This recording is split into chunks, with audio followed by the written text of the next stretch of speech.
taong bayan para gawin namin yung kinatatakutan nilang maaaring mangyari. Hindi namin kailangan i-incite yung mga tao para magrebelde, para lumaban sa pamahalaan. Ang inilalaban namin, pananagutan ng mga nagkasala. Maliwanag naman na merong may kasalanan eh. Bakit hindi yun ang panagutin nila? Bakit yung mga lumalaban para sa katotohanan ang gusto nilang arestuhin? Inciting to sedition, inciting to rebellion, kailangan ba namin yun? Kung gusto namin manggulo, kung yun ang gusto namin mangyari, isang batalyon lang. Hindi namin kailangan ng buong armed forces. And when we've done it, tignan natin kung saan papanig yung marami.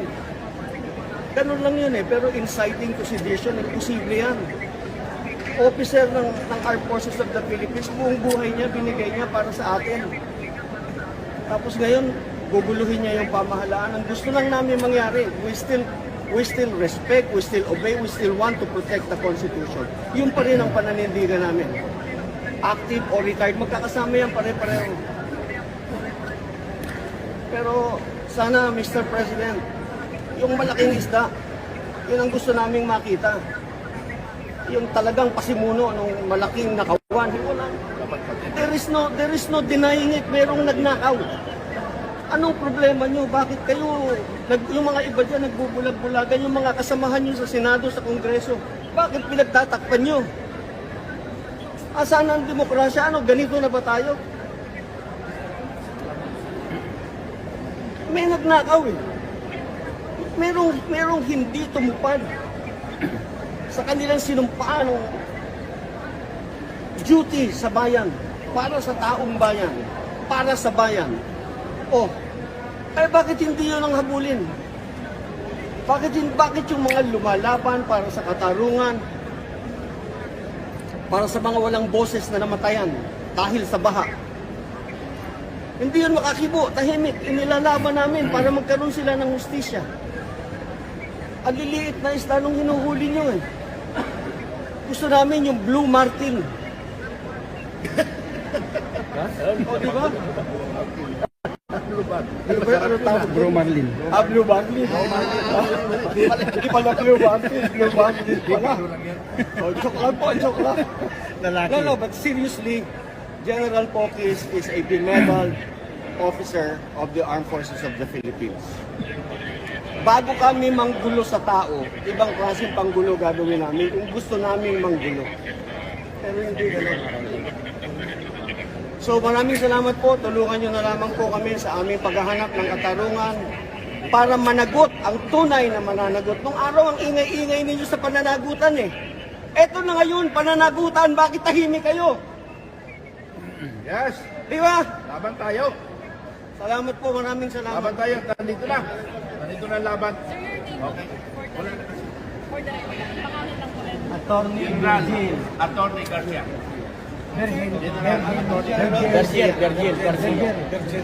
Subukan ko ha. Boss, name, rank, and serial number.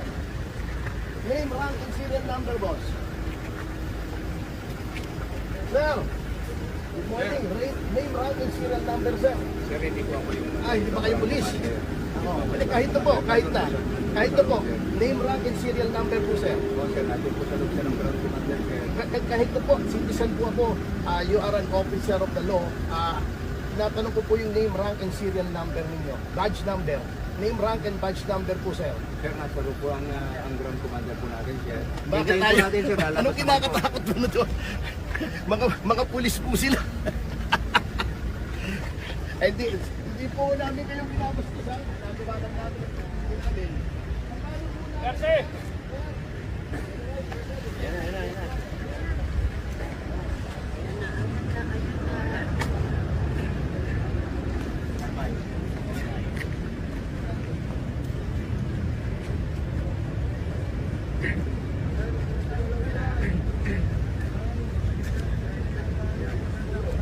Hindi ba ako dito? Oo. Teka.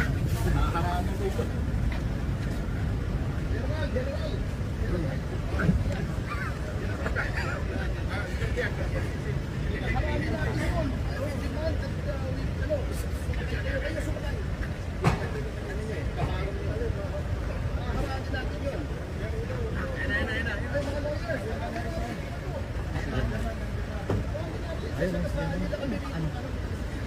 Nakaposas? Nakatabon. Oh, nakaposas eh. Nakatabon eh. Lawyer! Tabon eh. Lawyer na! Kausapin ka ng lawyer niya! Lawyer! Abogado kami! Abogado! Kausapin namin yung kliyente namin! Lawyer! Lawyer! Lawyer!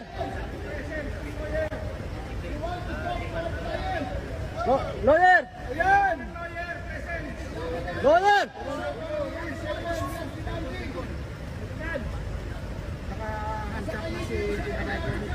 Handcuff. So ayan na, inaresto na siya.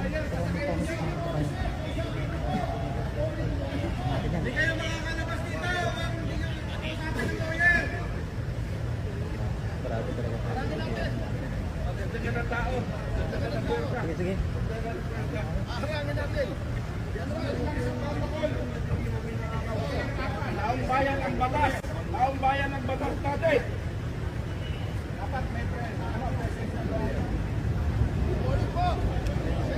Yung lawyer, papasukin. Ay, gusto po namin makausap yung...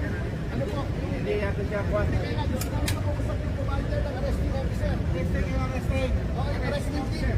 Gusto namin makausap yung senior commander. Leader. Pwedeng sasakay na wala naman ako. Papasukin yan. Pag walang lawyer yan.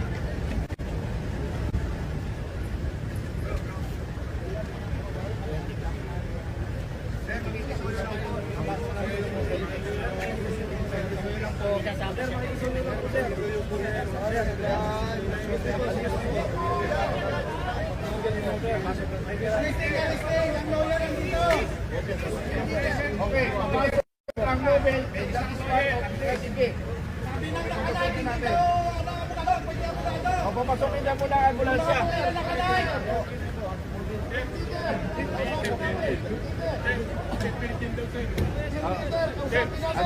Attorney, nandito yung heavy na pulis nila. Ito. Lawyer, papasukin niyo yung lawyer na isa.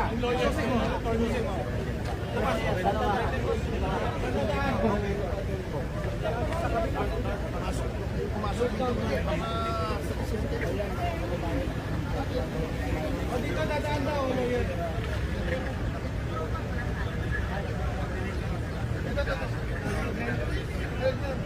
Mga kapatid, pakinggan niyo yung aming kahilingan. Kami ang batas, ang taong bayan ang batas. Pakinggan niyo ang aming kahilingan. Kayo ay ang aming pinapasweldoan lamang.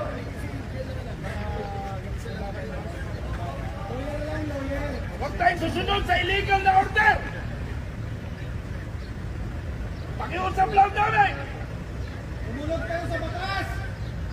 Huwag tayong susunod sa illegal. Sundin natin ang proseso. Kayo mismo ang lumalaban sa batas!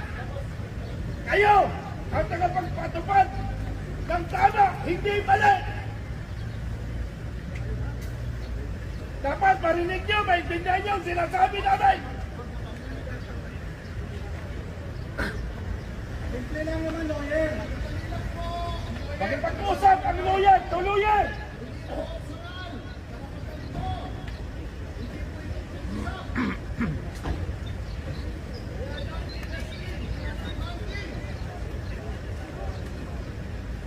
Lawyer lang naman. Lawyer lang naman. Kailangan kasi kausapin ng lawyer. Para walang gulo.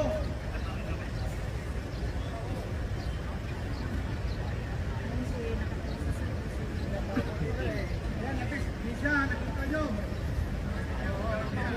Hindi lang, taong bayan. Narinig nyo, taong bayan. Hindi na umihira ng batas. Yung lawyer, ayaw patuloyin. Ito ang tinatawag batas militar, silently. Hindi na susunod ang tamang proseso sa batas. Violation po yan ng constitutional right. Kung ina-arrest ko ninyo. Hindi ba mga ordinary Pilipino, pumapayag kayo na? Oh, ano na sa kabila? Wala tayong nagagawa. Ayan, mga kababayan. Yan, hindi matupad sa batas. Ang kinalakas kinita. Kung pakina nyo kasi Ayan, kinignan! Ayun, mga kinignan nila! Silvia na.